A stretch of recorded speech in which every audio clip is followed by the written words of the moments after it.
Come to me, all you who are weary, and I will give you rest. For my yoke is easy and my burden light. Bakit ginamit ni Jesus ang salitang yoke? Y-O-K-E. Yan. Yugo. Yung nilalagay, no, pinapatong sa leeg ng kalabaw. Yan po, pinapatong yan, di ba?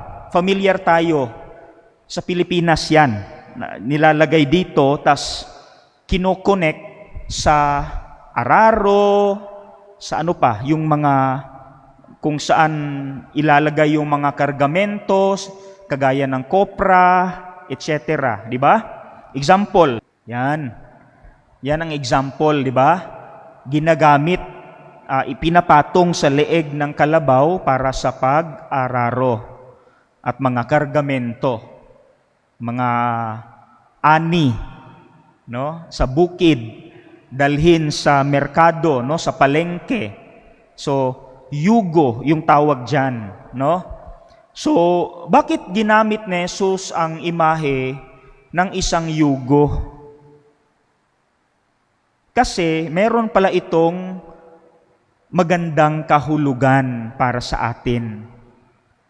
Pero, tandaan, sinabi niya yun hindi sa Pilipinas, kundi sa lugar niya, sa Israel. So, ni-research ko, sinuri ko yung ano kaya ang hitsura ng kanilang yugo doon sa Israel. Yun ang ibig sabihin Jesus, hindi sa Pilipinas. Kasi sa Pilipinas, yan lang isa lang.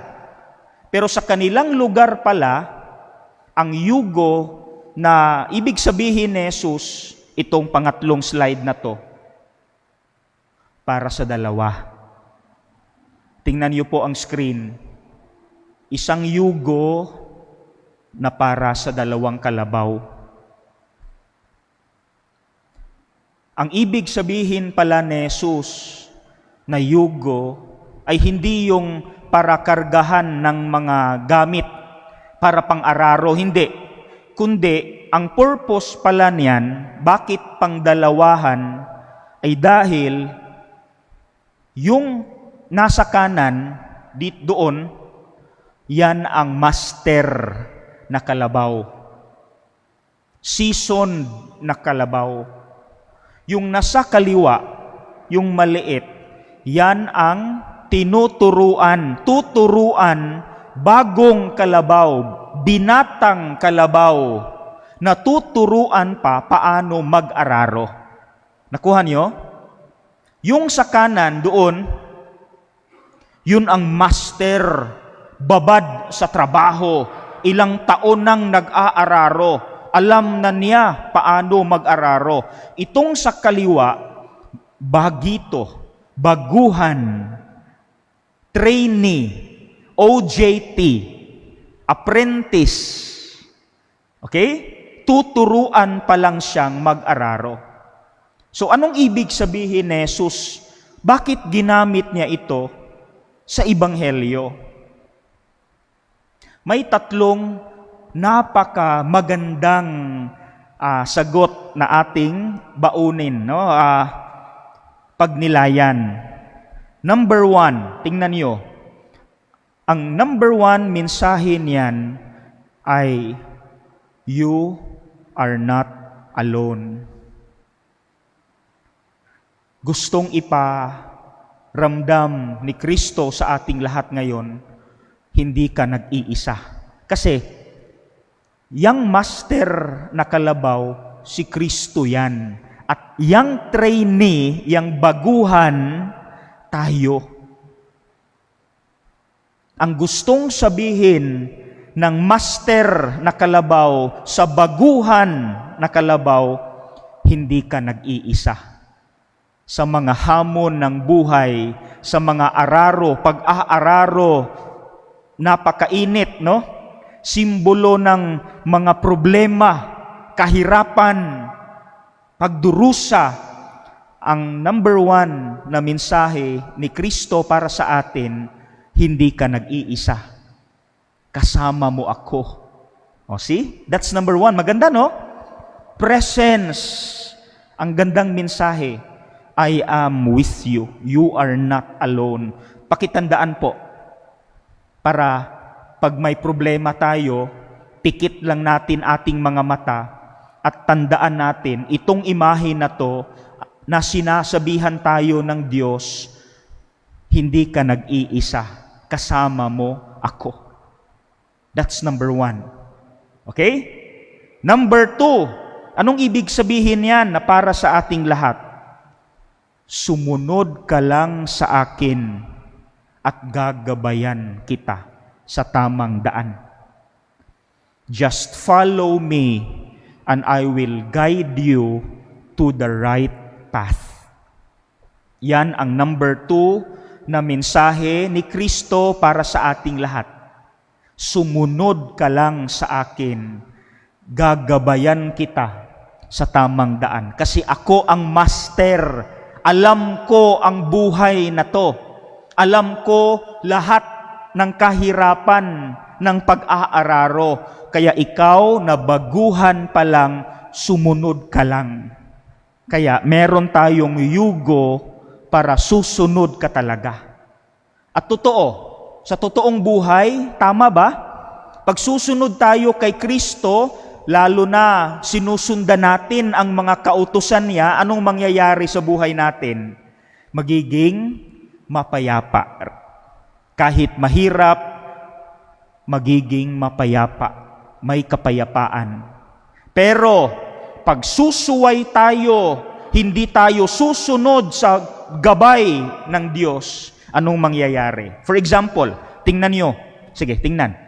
Pag yung master na nasa kanan, doon banda, doon siya papunta. Pero itong baguhan, dito siya pupunta. Anong mangyayari? Magulo. Tingnan nyo, oh. Magulo. Totoo. Kung ano ang sinasabi ni Jesus sa Ebanghelyo, pag hindi natin sinusunod, gugulo buhay natin. For example, pag sinabi ni Jesus, magpatawad,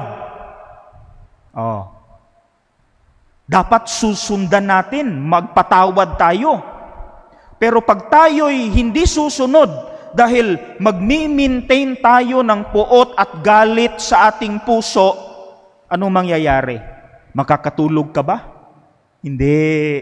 Kasi sa puot at galit mo, wala, negatibo ka. Gulong-gulo ang buhay mo. See? That's number 2. Sumunod ka lang. Ako na ang bahala. Gagabayan kita. Number 3. Yan pala, yung yugo ng master na kalabaw, mas mabigat kaysa sa pinapasan ng baguhang kalabaw. Kung lalagyan natin ng porsyento, ang bigat na dinadala ng master na kalabaw, 85%. So ilan na lang ang natitira? 15% na lang ang pinapasan ng baguhang kalabaw. Ang ibig sabihin yan sa totoong buhay, bawat problema pala natin, yung 85% na bigat ng problema mo, kinuha ng Diyos at siya ang nagpasan. Para hindi ka susuko. Kasi pag tayo ang pumapasan nitong 100% na bigat dahil sa problema, hindi natin kaya. Susuko tayo. Kaya pala buhay pa tayo kasi sa bawat problema natin, tinutulungan tayo ng Diyos na pasanin ang bigat na dala ng ating problema. He is the master Carabao is carrying 85% of the total weight of the yoke. Mas mabigat kesa sa baguhan. Tinutulungan pala tayo ng Diyos napasanin ang problema natin. Kaya pala, kaya natin. That's number 3. Okay? So huwag sana nating kalimutan yung 3. Good news, no? Para sa ating lahat.